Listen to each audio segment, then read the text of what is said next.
And wait, and 3, 2, 1. Yeah, I'm George. I'm a psych nurse, and I'm an ADHD life coach with Clad Coaching. If you want a free session, hour session, shoot me an email. Cool.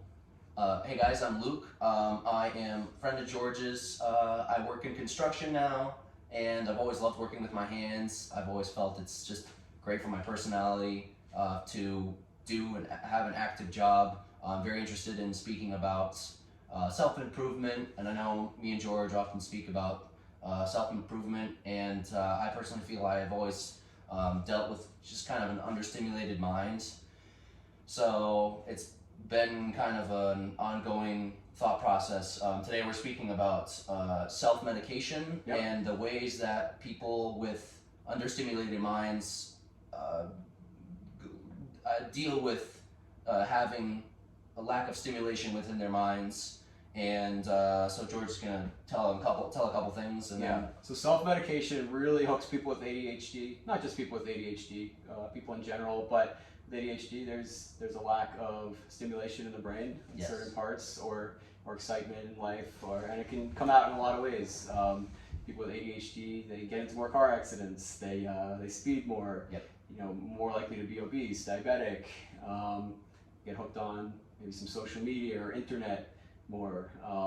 So a lot of times all these things are just, they're self-medicating a brain that wants the stimulation. It's not getting appropriate stimulation from the person's life, or these things are powerful. Alcohol, weed, other drugs.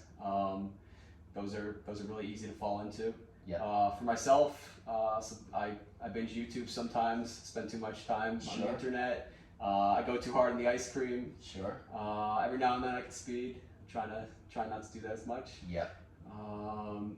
Sometimes for no good reason. Sure. Sometimes I have plenty of time, but it's too boring to drive the speed limit. So, so obviously all these things lead to worse outcomes in your life, and there's a lot of good ways to properly medicate, to properly feel better, and to have that stimulation in your brain. Yeah, and I noticed, like, even with myself, I fall into sometimes just comparing myself to others, for better or worse. I don't think it's necessarily a negative thing to compare yourself to others. But when I look at people who come from families who are have behavioral habits of more neurotypical behavior, I tend to see people who have just kind of more stimulated minds. They tend to engage in less riskier behavior. Absolutely. And that's where, like you were saying, like car accidents, eating, it's been proven. So, and even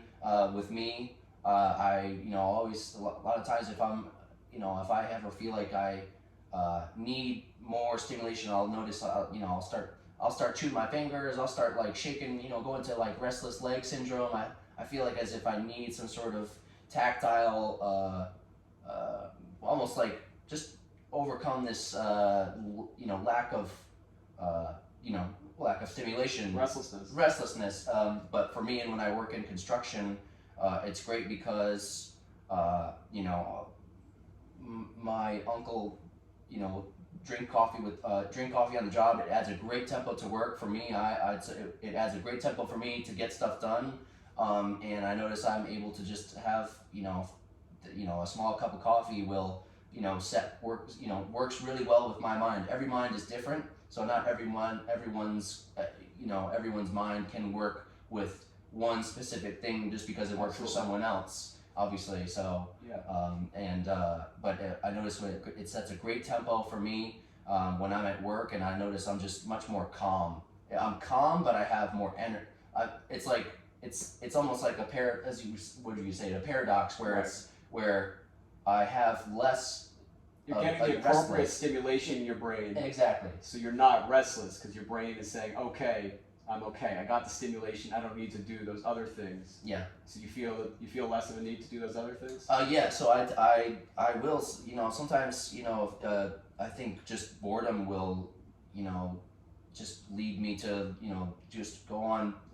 The other day I went on a drive and I was just feeling like I needed something just to excite my mind. And so I was just like, I was just noticing I was just, you know, ripping around in the rain and just kind of like just, you know, a little risky. It was a little risky, but I felt I needed to do something that required attention. I needed somewhere to put energy. It's like I had this nervous energy, Yeah. but I didn't feel, but it didn't even really do all that much. It just was kind of frivolous. But you know, I think when I am properly, you know, if I have especially coffee for myself, I find I'm able to focus on more appropriate things in life, especially for improving my ability to work, to, you know, with even just in my relationships. I'm better just speaking to people. I'm less jittery and whatnot. Do you share views with that as well? Absolutely. And not always the worst thing to just take a drive. Sure. That's an amazing way to clear your head. I love road trips. Sure.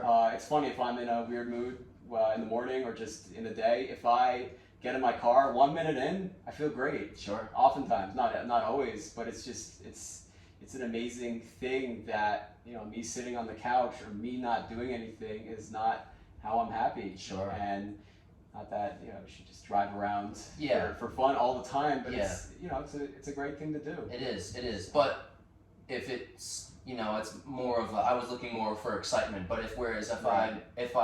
if my mind is where it needs to be, I find I don't search for like those kind of not useless activities, but frivolous activities, as it were, and I can focus on things that need to get done, and that's where the things that I need to be responsible for in life is where I find I get better at doing when my mind is properly stimulated. There you go. So it's really important to have the proper medication or the proper stimulation, to not self-medicate, to do these good activities. Yes. For example, a while ago I went for a nice run and did a bunch of chin-ups in the rain. I felt amazing. Yep. It was like an hour and a half of bliss, and then I got in my car, I drove home, I drove perfectly. Yep. And I didn't have any medication, I didn't have any coffee, completely sober, Yep. but I was just fully present and aware, stimulated. My brain got what it needed. Sure. And that's just a really cool thing. So I just try to do more of that stuff. Yes. Some other great things to do, exercise. Exercise is huge. Yep.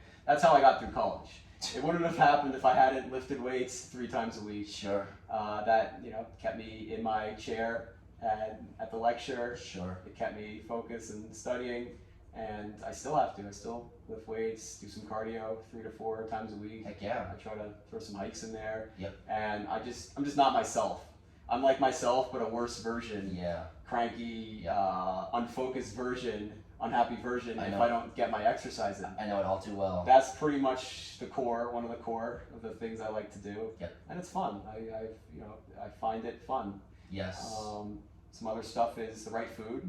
If I'm hungry, I'll be so restless and I might binge on. The other day at a bunch of peanut butter cups. Sure. Just because I hadn't had a good meal in a while. Yep. And had I had a good meal, I wouldn't have even wanted It would have to eat a bunch of peanut butter cups. It would have set your mind straight. Exactly. Yeah. Exactly. Adventure. You know, adventure is huge. I love going on road trips. I do some hikes. I'll do some go-karting, go on vacation. I do a bunch of cool stuff. It's beautiful. Yeah, It's stuff that's like high intensity, but in an appropriate environment. Not just getting on the highway and doing Sure. 150 Yeah. just because. Yeah. There's a bunch of great stuff to do out there if I look for it. Yes. But that's pretty much kind of all I wanted to say about it. I know, George, do you have a website or more information that you could hear about adventures and connection? Absolutely.